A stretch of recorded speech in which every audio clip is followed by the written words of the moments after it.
ಜನನಿ news ಚಾನೆಲ್ಗೆ like ಮಾಡಿ, subscribe ಮಾಡಿ, ಶೇರ್ ಮಾಡುವ ಮೂಲಕ ನಮ್ಮ ಚಾನೆಲ್ಗೆ ಸಹಕರಿಸಿ. ಹೆಚ್ಚಿನ ಮಾಹಿತಿಗಾಗಿ ಸಂಪರ್ಕಿಸಿ ಹರಿಚಿನ್. ನೋಡಿ, 40 ವರ್ಷದ ಸಮಸ್ಯೆ ಇವಾಗ ಏನೋ ತೀರ್ಮಾನ ಆಗ್ತಾ ಇದೆ. ದೇವರಾಜನಿಂದ ಸುಕನ್ಯಾ ಕಣ್ಗೆ ಯಾವುದೇ ಕಾರಣಕ್ಕೂ ಸುಕನ್ಯಾ ಕಣ್ಗೆ ಯಾವುದೇ ರೀತಿ ತೊಂದರೆ ಆದ್ರೆ 100% ಮೀಡಿಯಾ ಮುಖಾಂತರ ಹೇಳ್ತಾ ಇದೀವಿ. ದೇವರಾಜಣ್ಣನೇ ಕಾರಣ. ಅಯಕ್ಕಾಗ ಏನಾದ್ರು ತೊಂದರೆ ಆದ್ರೆ ದೇವರಾಜಣ್ಣನೇ ಕಾರಣ. ಇದಕ್ಕೆ ರೋಡ್ಗೆ ಏನಾದ್ರು ಅಡ್ಡಿ ಮಾಡಿ ಬಿಲ್ ಆಗದೆ ಇದು ಮಾಡಿದ್ರೆ ಅವರೇ ಕಾರಣ ಆಗ್ತಾರೆ, ಬೇರೆ ಯಾರು ಕಾರಣ ಆಗಲ್ಲ. ಇದು ನಾವು ಪಬ್ಲಿಕ್ ಆಗಿ ಹೇಳ್ತಾ ಇದ್ದೀವಿ. ಜೈ ಹಿಂದ್, ಜೈ ಕರ್ನಾಟಕ. ಓಣಿ ಗುಡಿಸ್ಲು ಅಂದ್ರೆ ಪ್ರತಿ ಸತಿ ಓಣಿ ಗುಡಿಸ್ಲಿಗೆ ರಸ್ತೆ ಇಲ್ಲ, ಲೈಟ್ ಇಲ್ಲ, ನೀರಿಲ್ಲ, ಅಕ್ಪತ್ರ ಇಲ್ಲ ಅಂತ ಯಾವಾಗ್ಲೂ ಅವ್ರು ನೋವು ತಿಂದಿದೆ ಅಲ್ವಾ. ಈ 20 ವರ್ಷದಿಂದನೂ ಅವ್ರು ಹೋರಾಟನೂ ಮಾಡ್ತಾ ಇದ್ದಾರೆ. 20 ವರ್ಷದಿಂದನೂ ಓಣಿ ಗುಡಿಸ್ಲು ರಸ್ತೆಗೋಸ್ಕರ ಹೋರಾಟ ಮಾಡಿದ್ದಾರೆ.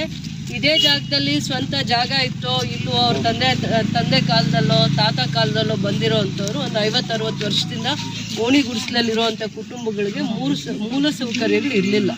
ರಸ್ತೆ ಇರಲಿಲ್ಲ, ನೀರು ವ್ಯವಸ್ಥೆ ಇರಲಿಲ್ಲ, ಕಾಲುವೆಗಳಿರಲಿಲ್ಲ. ಇವತ್ತು ನಾನು ನೋಡ್ಕೊಂಡು ಬಂದಾಗ ಎಷ್ಟು ಮನೆಗಳು ಆ ರಸ್ತೆ ಆದಿ ಬದಿಯಲ್ಲಿ ಬರುತ್ತೆ, ಸರಿಯಾಗಿರುವಂಥ ಯಾವುದೇ ವ್ಯವಸ್ಥೆ ಅವ್ರಿಗಿರಲಿಲ್ಲ.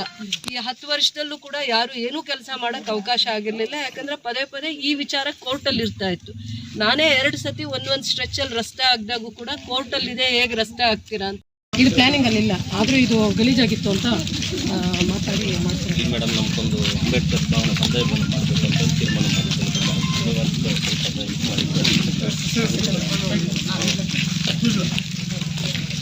ಸರಿಯಮ್ಮ, ನಾನು 12 ಗಂಟೆಗೆ ಆಫೀಸ್ ಹತ್ರ ಬರ್ತೀನಿ ಅಂತ ಎಲ್ಲ ನ್ಯೂಸ್ ಮಾಡಿದೆ. ಇವಾಗ ನಮಗೆ ಕೋರ್ಟ್ ನೋಟಿಸ್ ನನಗೂ ಅಧ್ಯಕ್ಷ ಕಳಿಸಿರೋದು ಮೇಡಮ್. ಈ ಕೇಸು ನಮ್ಮ ಸಾಮಾನ್ಯ ಮೇಡಮ್. ರೋಡ್ ಹಾಕಿ ಸ್ಟಾರ್ಟ್ ಮಾಡಿದಾಗ ಇಲ್ಲ ಅದು ಬಾತ್ರೂಮ್ ಕಟ್ಟೋದು ಸ್ಟಾರ್ಟ್ ಮಾಡಿದ್ರು. ಮನೆಯವರು ಈ ಬಾತ್ರೂಮ್ ಕಟ್ಟೋದಕ್ಕೆ ಸ್ಟಾರ್ಟ್ ಮಾಡಿದ್ರು. ರೋಡ್ ಕೆಲಸ ಸ್ಟಾರ್ಟ್ ಆದ್ಮೇಲೆ ಬೇಕಂತಾನೆ ಗೊತ್ತಿಲ್ಲ. ವಿಚಾರಕ್ಕೆ ಮಾತ್ರನೇ ನಾನು ಹೇಳಿದೆ 70 ಮನೆಗಳಿಗೆ ನಮ್ ಹೆಜ್ಜೆ ಇಟ್ಟಿಲ್ಲ ಅವರು. 70 ಮನೆ ನಾಶ ಆಗ್ಬೇಕು, ಅವ್ರ 1 ಮನೆ ಮಾತ್ರ ಚೆನ್ನಾಗಿರ್ಬೇಕು ಅಂತ ಬಂದಿರೋರು ದೇವರಾಜು. ಇವಾಗ ಅದು ಕೂಡ ನಾವು ಒಂದ್ ಹೇಳಿದ್ರಿ, ಆಗಿದ್ದಾಗೋಗಿದೆ. ಬಿಲ್ಗೆ ತೊಂದರೆ ಮಾಡ್ಬೇಡ್ರಮ್ಮ, ಪಾಪ ಏನೋ ಅನುದಾನ ತಕೊಂಬಂದು ಶಾಸಕ ಕಡೆಯಿಂದ ಎಮ್ಮನ್ ನಿಂತ್ಕೊಂಡು ಹೆಣ್ಮಕ್ಳು ಇಷ್ಟು ಮಾಡಿದ್ದಾರೆ. ಇವಾಗ ಈ ರೋಡ್ ಬಿಲ್ಲೇ ಹಾಕ್ಬಿಡ್ದು ಅಂತೇಳಿ ಅಲಿಗೇಷನ್ ಹಾಕಿದಾರಂತೆ. ಅವ್ರು ಮಾಡಿರೋರು ಏನಾಗ್ಬೇಕು, ನಾವು 72 ಮನೆಯವರು ಏನಾಗ್ಬೇಕು ಸರ್ ಹೇಳಿ?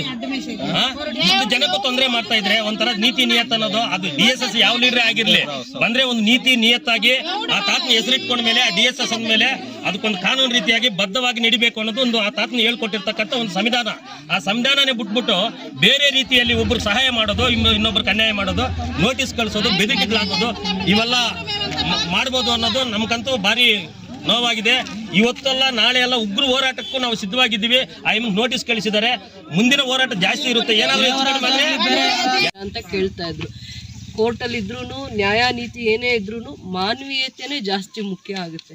ಜನಗಳಿಗೆ ಸೌಕರ್ಯದ ಮುಂದೆ ಯಾವ ನ್ಯಾಯ ನೀತಿಗೂ ಇಲ್ಲ ಅಂತ ನಾವು ಅನ್ಕೊಬೇಕಾಗುತ್ತೆ.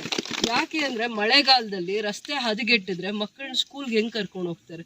2 ವೀಲರಲ್ಲೋ ಇನ್ನೊಂದು ಏನೋ ಎಮರ್ಜೆನ್ಸಿ ಆದರೆ ಒಂದು ಆಟೋ ಮನೆವರೆಗೂ ಬರಬೇಕು ಅಂದ್ರೂ ಕೂಡ ಸೌಕರ್ಯ ಇರಲಿಲ್ಲ. ಆಂಬ್ಯುಲೆನ್ಸ್ ಎಲ್ಲಾದ್ರೂ ಹೋಗ್ಲಿ, ಈ ದಾರಿಯಲ್ಲಿ ಆಟೋ ಕೂಡ ಓಡಾಡೋದಕ್ಕೂ ಕೂಡ ಸೌಕರ್ಯ ಇರಲಿಲ್ಲ. ಆ ವ್ಯವಸ್ಥೆಯಲ್ಲಿ ಇವ್ರು ಇದ್ದಾರೆ. ಹೆಂಗಿರ್ತಾರೆ? ನಾವಿರಕ್ಕಾಗತ್ತಾ ಒಂದಿನ ಅಂತ ಯೋಚನೆ ಮಾಡ್ಬೇಕು ಯಾವಾಗ್ಲೂ ಕೂಡ. ಅದು ಯಾವಾಗ ನಮಗ್ ಬರುತ್ತೆ? ಮಾನವೀಯತೆ ಬರುತ್ತೆ ಅಷ್ಟೇ. ಏನು ಪ್ರಾಬ್ಲಮ್ ಇತ್ತು ರೋಡ್ದು ಸಮಸ್ಯೆ ಆವಾಗಿಂದ. ಇವಾಗ ಸುಕನ್ಯಾಕ್ ಅವರ ಮೆಂಬರ್ ಆದಮೇಲೆ ಮೇಡಮ್ ಅವ್ರ ಹತ್ರ ಮಾತಾಡಿ ಇವಾಗ ರೋಡ್ ಹಾಕ್ಸಿದ್ದಾರೆ. ಬಟ್ ಅವ್ರ ಮೇಲೇ ಕೇಸುಗಳು ಕೊಡ್ತಾ ಇದ್ದಾರೆ. ಆಲ್ರೆಡಿ ಲೆಟರ್ ಎಲ್ಲ ಬಂದಿದೆ. ದುರ್ಗಣ್ಣವರು, ವೇಣುಣ್ಣವರು ಎಲ್ಲ ಸೇರಿಸಿ ರೋಡ್ ಹಾಕ್ಸಿದ್ದಾರೆ. ಬಟ್ ಇವಾಗ ಅವ್ರ ಮೇಲೇ ಕೇಸುಗಳಾಗಿದೆ. ಆಲ್ರೆಡಿ ಕೋರ್ಟ್ ಗಂಟೆ ಹೋಗಿ ಇವಾಗ ನೋಟಿಸ್ ಎಲ್ಲ ಕಳಿಸ್ಕೊಟ್ಟಿದ್ದಾರೆ. ಅದಕ್ಕೆ ನಮ್ಗೆ ಅನುಕೂಲ ಮಾಡಿದವ್ರಿಗೆ ನಮ್ಗೆ ಅನಾನುಕೂಲ ಮಾಡೋರು ಅವ್ರು ಯಾಕೆ ಮಾಡ್ತಾ ಇದ್ದಾರೆ ಅಂತ ಗೊತ್ತಾಗ್ತಾ ಇಲ್ಲ. ಸುಮ್ಮನೆ ಜಾತಿ ಮಾತುಗಳು ಎತ್ಕೊಂಡು ಬರ್ತಾ ಇದ್ದಾರೆ. ಅದಕ್ಕೆ ಅವ್ರಿಗೆಲ್ಲ ಇದು ಮಾಡೋ ಥರ ಏನೋ ಇದು ಮಾಡಿ ಕಾನೂನು ರೀತಿ ಅದು ಏನಿದೆಯೋ ಅದು ಮಾಡ್ಕೊಡ್ಬೇಕಾಗಿ ವಿನಂತಿ ಎಲ್ಲರಲ್ಲೂ. ಅದಕ್ಕೆ ಸಂಬಂಧಪಟ್ಟ ಅಧಿಕಾರಿಗಳ ಹತ್ರ, ರಾಜಕೀಯ ನಾಯಕರು ಎಲ್ಲ, ಮೇಡಮ್ ಅವರೆಲ್ಲ ತುಂಬಾ ಕಷ್ಟಪಟ್ಟು ಏನೋ ಮಾಡಿದ್ದಾರೆ. ನಮ್ಗೆ ಅನುಕೂಲ ಮಾಡಿರೋರು ಯಾರು ಸಾವುಕಾರ ಇಲ್ಲ. 70 ಮನೆಗಳೆಲ್ಲ ಬಡವರು, ಡೈಲಿ ಕೂಲಿಗೆ ಹೋಗ್ಬೇಕು ಬರ್ಬೇಕು. 40 ವರ್ಷದ ಯಾವತ್ತೂ ಬಂದಿರೋದು. ಈ ಜಾತಿ ನಿಂದನೆ ಮಾಡಿ ಇವತ್ತು ಈ ನೋಟಿಸ್ಗಳೆಲ್ಲ ಕೊಡೋಕ್ ಕಾರಣ ಆಗಿರೋದು. 48 ವರ್ಷದಿಂದ ಕೇಸರಿ ಹೋರಾಡಿ ನಮಗೋಸ್ಕರ ರೋಡ್ ಹಾಕ್ಸಿದ್ದಾರೆ, ಅವ್ರಿಗೆ ತೊಂದರೆ ಆಗ್ತಾ ಇದೆ. ನಮ್ಮ ತಾತ ಅಂಬೇಡ್ಕರ್ ಅನ್ನ ಭಾವನೆ ಮಾಡ್ಬೇಕು ಅಂತ ಏನೋ ಒಂದು ಉದ್ದೇಶಕ್ಕಾಗಿ ಯಾರಿಗೂ ಇಲ್ಲಿ ತೊಂದರೆ ಮಾಡ್ಬೇಕು ಅಂತ ಯಾರು ಬಂದಿಲ್ಲ. ನಾವೆಲ್ಲ ಸೇರಿ ಒಬ್ರು ಕಷ್ಟ ಬಂದ್ರೆ ಎಲ್ರು ಕೈ ಹಾಕಿ ಹಂಚ್ಕೊಂಡು ಕೋರ್ಟ್ ಹೋಗ್ಬೇಕಂದ್ರು ಪ್ರತಿಯೊಬ್ರು 1 ರೂಪಾಯಿ ಕೂಲಿ ಮಾಡಿ ನಾಲಿ ಮಾಡಿ ಎಲ್ಲೂ ತಕೊಂಡ್ಬಂದು ಲಾಯರ್ ಕೊಟ್ಟು ಇವತ್ತು ಇನ್ನೂ ಹೋರಾಟ ನಡೀತಾನೆ ಇದೆ. ಕೋರ್ಟಲ್ಲಿ ಏನ್ ಕಾನೂನು ರೀತಿಯಾಗಿ ನಡೀತಾನೆ ಐತೆ. ಆದ್ರೂ ಒಬ್ಬರಿಂದ ಇಷ್ಟು ಜನ ನೋವು ತಿನ್ಬೇಕಂದ್ರೆ ಇದು ದೇವ್ರ ಸತ್ಯವಾಗ್ಲೂ ಒಳ್ಳೇದಾಗಲ್ಲ. ಆ ಹೆಣ್ಣು ಮಗಳು ಇವತ್ತು ಯಾವ್ದೋ ರೀತಿಯಲ್ಲಿ ಗದ್ಕೊಂಬಂದು ಮುಳ್ಳುಗಳಲ್ಲಿ ನೋಡ್ಬಾರ್ದು ಹಂಗಿತ್ತು ನೀರು ರಿಚ್ ಕಾಲುಗಳಲ್ಲಿ. ಏನೋ ಆ ಮೇಡಮ್ ಕಡೆಯಿಂದ ಸ್ವಲ್ಪ ಅನುದಾನ ಹಾಕಿ ಬಂದು ಇವತ್ತು ಅಲ್ಲಿಂದ ಇಲ್ಲಿ ಗಂಟ ರಸ್ತೆ ಮಾಡಿದ್ದಾರೆ. ಅವ್ರಿಗೆ ಇವತ್ತು ಕೇಸ್ ಹಾಕಿ ನೋಟಿಸ್ ಮಾಡಿದ್ದಾರೆ. ಇದು ಯಾವ ರೀತಿ ನ್ಯಾಯ?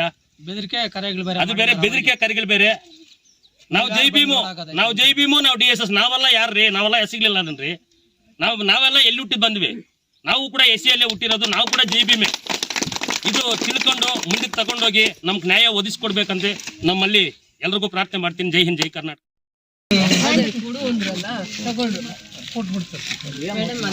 ಬಾತ್ರೂಮ್ ಕಲ್ಲೆಲ್ಲ ಹಾಕ್ಬಿಟ್ಟಿದ್ದಾರೆ. ಅದು ಬಾತ್ರೂಮ್ ಅಲ್ಲಿ ಬರುತ್ತಾ ಜಾಗ ನಿಮ್ದು ಅಂತ ಇದ್ರು ಕೂಡ ಜಾಗಕ್ಕೆ ಒಂದು ದಾಖಲೆ ಇರುತ್ತೆ ಪಂಚಾಯತಿಯಲ್ಲಿ. ಇವಾಗ ಬೇತ್ಮಂಗ್ಲ ಇಷ್ಟು ಟೌನ್ ಇದೆ ಅಲ್ಲಮ್ಮ, ಪ್ರತಿ ಬ್ಲಾಕ್ ಅಲ್ಲೂ ಯಾವ ಅಡ್ರೆಸ್ ಅಲ್ಲಿ ಯಾವ ಸೈಟ್ ಇದೆ, ಯಾವುದು ಕಮರ್ಷಿಯಲ್, ಯಾವುದು ರೆಸಿಡೆನ್ಷಿಯಲ್, ಯಾವುದು ರೋಡು, ಡ್ರೈನು, ಅವೆಲ್ಲಾನು ಅವ್ರ ಹತ್ರ ಒಂದು ನಕ್ಷೆ ಇರುತ್ತೆ, ನೀಲಿ ನಕ್ಷೆ ಇರುತ್ತೆ, ಪ್ಲಾನಿಂಗ್ ಇರುತ್ತೆ ಅವರಲ್ಲಿ ಪಂಚಾಯತಿ ಆಫೀಸಲ್ಲಿ. ಅದ್ರ ಪ್ರಕಾರ ಅವರು ಒಬ್ಬ ಅಧಿಕಾರಿ ನೋಡ್ಬೇಕಾಗತ್ತೆ. ಮೆಂಬರು ಸೌಕರ್ಯ ನೋಡ್ಬೇಕಾಗತ್ತೆ, ನೀರು, ರಸ್ತೆ ಮೆಂಬರ್ ನೋಡ್ಬೇಕು. ಅಲ್ಲ, ಮೆಂಬರು ಸೌಕರ್ಯ ಅಷ್ಟೇ ನೋಡ್ಬೇಕಾಗತ್ತೆ. ಅಧಿಕಾರಿ ಪ್ಲಾನ್ ಪ್ರಕಾರ ಇಲ್ಲಿ ರಸ್ತೆ ಬರುತ್ತಾ, ಪ್ಲಾನ್ ಪ್ರಕಾರ ಇಲ್ಲಿ ರಸ್ತೆ ಬರ್ಬೋದಾ, ಪೋಲ್ ಬರ್ಬೋದಾ, ನೀರ್ ಬರ್ಬೋದಾ, ಇವೆಲ್ಲ ಅವ್ರು ನೋಡ್ಬೇಕಾಗತ್ತೆ. ಅವ್ರಿಗೆ ಹೇಳಿದೀನಿ ನಾನು. ಸರಿ, ಡೈಲಿ ದಿನ ಕೂಲಿಗೆ ಹೋದ್ರೆ ಪಾಪ ಅವ್ರ ಜೀವನ ಇಲ್ಲ ಅಂದ್ರೆ ಇಲ್ಲ. ಏನೋ ಅವಾಗ ಅನಧಿಕೃತ ಜಾಗ ಇತ್ತು ಅಂತ ಎಲ್ಲ ಅವ್ರವ್ರಿಗೆ ಯೋಗ್ಯತೆ, ಅವರು ಕೆಪಾಸಿಟಿ ಇದು ನೋಡಿಕೊಂಡು ಮನೆ ಕಟ್ಕೊಂಡಿದ್ದಾರೆ. ನಾವು ಸದಸ್ಯರಾದಾಗ ನಾನೊಂದು ಮಾತು ಕೊಟ್ಟಿದ್ದೆ. ನಾನು ಎಲೆಕ್ಷನ್ ನಿಂತಾಗ, ಅಕ್ಕ ನಾನು ಇಲ್ಲಿ ರೋಡ್ ಹಾಕ್ತೀನಿ ಅಂತ ಹೇಳಿದೆ. ಇವರೇ ಏನು ಹೇಳೋದಂದ್ರೆ, ಅಮ್ಮ ನಿನ್ನ ಕೈಯಲ್ಲಿ ಆಗಲ್ಲ, 40 ವರ್ಷದಿಂದ ಯಾರೂ ಇಲ್ಲಿ ಹಾಕೋಕ್ಕಾಗಿಲ್ಲ, ರೋಡ್ ಹಾಕೋಕ್ಕಾಗಲ್ಲಮ್ಮ ಅಂದರು. ಇಲ್ಲ, ನಮ್ಮ ಶಾಸಕರು ರೂಪ ಶಶಿಧರ್ ಇದ್ದಾರೆ, ಅವರು ಬಡವರು ಮತ್ತು ಕಷ್ಟಕಾಲದಲ್ಲಿರೋರು ಅಂದರೆ ಅವ್ರಿಗೆ ತುಂಬ ಇದಾಗುತ್ತೆ. ಅವ್ರ ಹಾದಿಯಲ್ಲಿ ನಾವು ಅವ್ರನ್ನ ಕಾಲು ಕೈ ಹಿಡಿದು ನಾವು ಕೆಲಸ ಹಾಕ್ಕೊಂಬರ್ತೀವಿ ಅಂತ ಹೇಳಿದ್ವಿ. ಮೇಡಮ್ಗೆ ನಾನು ವರ್ಷದಿಂದ ಮೇಡಮ್ ಈ ಥರ ಪರಿಸ್ಥಿತಿ ಅಂತ ಹೇಳ್ತಾ ಇದ್ದೆ. ಮತ್ತು ಬೇತ್ಮಂಗದಲ್ಲಿ ಗ್ರಾಮ ಸಭಾ ನಡುತ್ತು. ಅವಾಗ ಈ ಹೆಣ್ಮಕ್ಳು ಬರ್ತಾರೆ, ಮೇಡಮ್ಗೆ ಒಂದು ನೋಟಿಸ್ ಅರ್ಜಿ ಕೊಡ್ತಾರೆ, ಎಲ್ಲ ಸೈನ್ಗಳು ಹಾಕ್ಕೊಂಬಂದು, ಮೇಡಮ್ಮ మీరేమో ఇడుకోకొని మీటింగ్ చేస్తారో రాండి మేడమ్ మా ఇంట్లో చూస్తారు మా పరిస్థితులు ಅಂತ ಹೇಳ್ತಾರೆ. ಅದು ಮೇಡಮು ಮಾತು ಕೊಡ್ತಾರೆ, ಆಯಿತು 8 ದಿವಸದಲ್ಲಿ ಬರ್ತೀನಮ್ಮ ನೋಡ್ತೀನಿ ಅಂತ. ಅವಾಗ ಇವ್ರಿಗೆಲ್ಲ ಒಂದು ಅನುಮಾನ ಬರಲ್ಲ ಮೇಡಮ್ಮು ಅಂತ. ಆದರೂ ಮೇಡಮ್ ನಿಜವಾಗ್ಲೂ ನಮ್ಗೆ ಯಾರಿಗೂ ಗೊತ್ತೇ ಇಲ್ಲ. 10 ನಿಮಿಷದಲ್ಲಿ ಬರ್ತೀವಮ್ಮ ನಿಮ್ಮ ವಾರ್ಡ್ಗೆ ಅಂದರು. ಬಂದು ನೋಡಿದಾಗ ಪಾಪ ಅವ್ರಿಗೆ, ನಮ್ಮ ಮೇಡಮ್ ಅವ್ರಿಗೆ ಸ್ವಲ್ಪ ತುಂಬ ದುಃಖ ಆಯಿತು. ಇವು ಇಲ್ಲಿ ಜನ ಜೀವನ ಮಾಡ್ತಾರ, ಇಂಥ ಜಾಗದಲ್ಲಿ ಜನ ಜೀವನ ಮಾಡ್ತಾರ ಅಂತ ಮೇಡಮ್ ಅಂದರು. ನಾನು ಹೌದು ಮೇಡಮ್, ನೋಡಿ ಈ ಥರ ಪರಿಸ್ಥಿತಿ ಇದೆ ಅಂದಾಗ, ಆಮೇಲೆ ಇವ್ರೇನು ಮಾಡ್ತಾರೆ, ಇಲ್ಲಿರೋ ಸ್ಥಳೀಯರು ಒಂದು ಮಳೆ ಬಂದಿದ್ದ ತಕ್ಷಣ ಮನೆಯಲ್ಲಿ ನೀರೆಲ್ಲನೂ, ಬೀದಿಯಲ್ಲಿರೋ ರೋಡ್ ನೀರೆಲ್ಲ ಮನೆಗಳು ನುಗ್ಗುತ್ತೆ. ಟಾರ್ಪಲ್ ಹಾಕೊಂಡು, ನಿಜವಾಗ್ಲೂ ಹೇಳ್ತೀನಿ, ಟಾರ್ಪಲ್ ಹಾಕೊಂಡು ಮಕ್ಕಳು ಮಲಗಿಸ್ಕೊಂಡು ಎಂಥ ಸಂದರ್ಭಗಳು ಇದೆ. 40 ವರ್ಷದಿಂದ ತುಂಬ ಕಷ್ಟಪಟ್ಟಿದ್ದಾರೆ. ಆಮೇಲೆ ಇವು ಮೇಡಮ್ಮು ಸರಿ ಮಾಯ್ ಅನುದಾನದಲ್ಲಿ ಬಿಡ್ತಾರೆ. ಸುಮಾರು ಅಡೆತಡೆಗಳು ಬಂತು. ಪೊಲೀಸ್ ಸ್ಟೇಷನ್ಗೆ ಹೋದ್ರು, ಬಂದು ನಮ್ಮನ್ನು ಬೈದರು. MLA ಯಾರು ಅಂತ ಕೂಡ ಕೇಳಿದ್ರು, ಯಾರು ಅಯ್ಯಮ್ಮ ಅಂದರು. ನಮ್ಮನ್ನು ನೀನು ಯಾರು ಅಂತಂದರು. ಆದರೂ ಕೂಡ ನಾನು ಅವೆಲ್ಲ ಹೋಗ್ಬಿಟ್ಕೊಂಡು ಅವ್ರ ಕಾಲು ಕೈ ಹಿಡ್ಕೊಂಡು ಇದು ಮಾಡಿದ್ದೀನಿ. ಇಲ್ಲಿ ಲಾಸ್ಟ್ ಮನೆದು ನನಗೆ ಸ್ವಲ್ಪ ಪ್ರಾಬ್ಲಮ್ ಆಗಿದೆ. ಯಾಕಂದರೆ ಇದು ಸ್ವಲ್ಪ ರೋಡ್ಗೆ ಬಂದಿದೆ ಅಂತ ಎಮ್ಮರು ಮನೆ ಕಟ್ಟುವಾಗ ಇಲ್ಲಿ ಸ್ಥಳೀಯರೆಲ್ಲರೂ ಹೇಳಿದ್ರಂತ ಅಯ್ಯಮ್ಮಗೆ, ಅಕ್ಕ ಇದು ರೋಡ್ಗೆ ಬರ್ತಾ ಇದೆ, ಸ್ವಲ್ಪ ಆ ಕಡೆ ಹಾಕ್ಕೊಳ್ಳಕ್ಕ ಅಂದ್ರೆ, ಆಮೇಲೆ ನೋಡ್ಕೊಳ್ಳೋಣ ಅಂತ ಅಯ್ಯಮ್ಮನು ಹೇಳಿದ್ದಾರೆ. ಯಾಕಂದರೆ ಅಯ್ಯಮ್ಮಗೂ ಗೊತ್ತಿಲ್ಲ, ಅಯ್ಯಮ್ಮನು ಹೇಳಿದ್ದಾರೆ.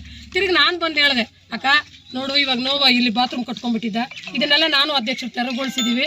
ನೀವು 70 ಮನೆಯವರು, ನನಗೆ ರೆಡ್ಡಿನೂ ದೇವರಾಜ್ ಇವರು ರಾಮಚಂದ್ರ ಅವರು ನನಗೇನು ಹೇಳಿದ್ರು ಅಂದರೆ, ಇಲ್ಲಿರೋರು ಎಲ್ಲ ಸೇರಿ 70 ಮನೆಯವರು, ಅಕ್ಕ ನೀನು ರೋಡ್ ಹಾಕೊಂಬ, ಮನೆ ಯಾವುದೇ ಅಡ್ಡ ಬಂದರು ನಿಮ್ಗೆ 20-15 ರೋಡಿನ 20 ಅಡಿನ ಎಷ್ಟು ಬರುತ್ತೆ ನಾವು ತೆರವುಗೊಳಿಸ್ತೀವಿ ಅಂತ ನನಗೆ ಅವ್ರು ಮಾತು ಕೊಟ್ಟಿದ್ರು. ಆ ಮಾತು ಪ್ರಕಾರ ನಾನು ರಸ್ತೆ ಹಾಕ್ಕೊಂಬಂದು ಮೇಡಮ್ ಹತ್ರಕ್ಕೆ ಹೋಗಿ ಕೇಳಿಕೊಂಡು, ಮೇಡಮ್ಮು ಇವ್ರ ಪರಿಸ್ಥಿತಿ ನೋಡಿಬಿಟ್ಟು ಶಾಸಕರು ಬಂದು ಹಾಕ್ಕೊಟ್ರು. ಅವಾಗ ಏನು ಮಾಡ್ತಾರೆ, ಆ ಕಡೆ ಎಲ್ಲ ಯಾವುದಾದ್ರು ಅಡ್ಡ ಬಂತು ಎಲ್ಲ ತೆಗಿತಾರೆ. ಇವ್ರು ಮಾತ್ರ ತುಂಬ ತೊಂದರೆ. ಫಸ್ಟು ನಮ್ಗೆ ಏನು ಹೇಳಿದ್ರೆ, ಅವ್ರದ್ದು ಹೊಡೆಯೋವರೆಗೂ ಆಯ್ತಮ್ಮ ಮಾಡ್ಕೊಡ್ತೀನಿ ಅಂದರು. ಆಮೇಲೆ ನನಗೆ ದೇವರಾಜ್ ಫೋನ್ ಮಾಡಿದ್ದ. ನಾನು ಓಪನ್ ಆಗಿ ಹೇಳ್ತೀನಿ, ನನಗೆ ಅವತ್ತು ನೈಟು ದೇವರಾಜ್ ಫೋನ್ ಮಾಡ್ದೆ, ఏమక్క నువ్వు వాళ్ళు ఇల్లు తప్పుతా ఉంటే నాకు దానికి సంబంధం లేదన్నా శాసకర్ అనుదానంలో ఇది ఇదయింది నేను ఆడ స్థళీగా గలాట్లు వస్తుంది ఏంటంటే నేను వచ్చి ఉండానన్నా ఆయా మింటి దబ్బే అంత ఇది నేను పెద్దది కాదు మీరు 70 ఇండ్లాయ మీరు ಅಂತ ದೇವರಾಜ್ಗೆ ಹೇಳ್ತೀನಿ 70 ಮನೆಯವರು ಯಾರು ನೀನು ಯಾರು ಶಾಸಕರು ಯಾರು ಅಂತ ಕೇಳಿದ್ರು ಅವರು ಸರಿ ಅಂತ ಹೇಳ್ಬಿಟ್ಟು ನಾನು ಕಾಲ್ ಮಾಡಿಬಿಟ್ಟು ಅವ್ರಿಗೆ ಹೇಳಿದೆ ಏನಪ್ಪ ನೀವು ಅವತ್ತು ನಮಗೆ ಮಾತು ಕೊಟ್ರಿ ನೋಡಿ ಇವಾಗ ಇವರಿಂದ ನಮಗೆ ತೊಂದರೆ ಆಗ್ತಾ ಇದೆ ಅಂತ ನಾನು ಹೇಳ್ಬಿಟ್ಟು ನಾನು ಸೈಲೆಂಟ್ ಆಗೋದೆ ಇವಾಗ ಆ ರೀತಿ ಬಿಟ್ಬಿಟ್ಟು ಬೇರೆ ರೀತಿಯಲ್ಲಿ ನಾವು ಎಲ್ಲೆಲ್ಲಿ ನರೇಗಾದಲ್ಲಿ ಕೆಲಸಗಳು ಮಾಡಿದೀವೋ ಮೊದಲು ಮಾಡಿದ್ರೆ ನನಗೆ ಸಂತೋಷ ಆಗ್ತಾ ಇತ್ತು ಅವ್ಯವಹಾರ ನಿನಗೆ ಇವತ್ತು ಗೊತ್ತಾಯ್ತಾ ನೀನಲ್ಲಪ್ಪ DSS ಲೀಡ್ರು ನಾನು ಆ ಪರಮಾತ್ಮನ ಇವತ್ತಲ್ಲ ಬೆಳಗ್ಗೆ ಎದ್ರು ಇವರು ಅವ್ರು ಭಿಕ್ಷದಲ್ಲಿ ಗೆದ್ದಿರೋದು ನಾನು ಹೆಣ್ಮಗು ಅವ್ರು ಕೊಟ್ಟಿರೋ ಭಿಕ್ಷದಲ್ಲಿ ನಾನು ಗೆದ್ದಿರೋದು ನೀನಲ್ಲ ನೀನು ಜಾತಿ ಸೀಮಿತ ಇರ್ಬೋದು ನಾನು ಯಾವತ್ತು SC ಜನಾಂಗದಲ್ಲೇ ಇರೋದು ನೀನು ಯಾರನ್ನ ಕೇಳ್ಕೊ ಸುತ್ತಮುತ್ತ ಊರಲ್ಲಿ ಯಾರನ್ನ ಕೇಳ್ಕೊ ನಾನು ನಿಜವಾಗ್ಲೂ ಆ ಜನಾಂಗದಲ್ಲೇ ಇರೋದು ನನಗೆ ಇವತ್ತು ಕಣ್ಣಲ್ಲಿ ನೀರು ಬರುತ್ತೆ ನಿಜವಾಗ್ಲೂ ಇವ್ರು ಎಷ್ಟು ಕಷ್ಟದಲ್ಲಿದ್ರು ಗೊತ್ತಾ ಈ ವಾರ್ಡ್ನವರು ಈ ಓಣಿವರು ಎಷ್ಟು ಕಷ್ಟದಲ್ಲಿದ್ರು ಗೊತ್ತಾ ಆ ಕಷ್ಟ ನಾನು ಇದು ಮಾಡ್ಬೇಕಂತ ಬಂದಿದ್ದಕ್ಕೆ ನನಗೆ ದೇವರಾಜ್ ಅನ್ನೋರ್ದಿಂದ ನನಗೆ ತುಂಬಾ ತೊಂದರೆ ಆಗ್ತಾ ಇದೆ ಅದು ಬಿಟ್ಟು ಬೆದರಿಕೆ ಬೇರೆ ಏನಂತೆ ನಾನು ಧರಣಿ ಕೂತ್ಕೊಂತೀನಿ ಪೊಲೀಸ್ ಸ್ಟೇಷನ್ ಹತ್ರ ನಿನ್ ಮೇಲೆ ನಮ್ಮ 72 ಕುಟುಂಬ ಸಮೇತ ಸೇರಿ ಒಂದು 5-6 ವರ್ಷ ನ್ಯೂಸ್ ಮಾಡಿದ್ರಪ್ಪ ಓಣಿ ಗುಡಿಸ್ಲು ಅಂದ್ರೆ ಪ್ರತಿ ಸತಿ ಓಣಿ ಗುಡಿಸ್ಲಿಗೆ ರಸ್ತೆ ಇಲ್ಲ ಲೈಟ್ ಇಲ್ಲ ನೀರಿಲ್ಲ ಅಕ್ಪತ್ರ ಇಲ್ಲ ಅಂತ ಯಾವಾಗ್ಲೂ ಅವ್ರು ನೋವು ತಿಂದಿದ್ದೆ ಅಲ್ವಾ ಈ 20 ವರ್ಷದಿಂದನೂ ಅವ್ರು ಹೋರಾಟನೂ ಮಾಡ್ತಾ ಇದ್ದಾರೆ ಇರಪ್ಪ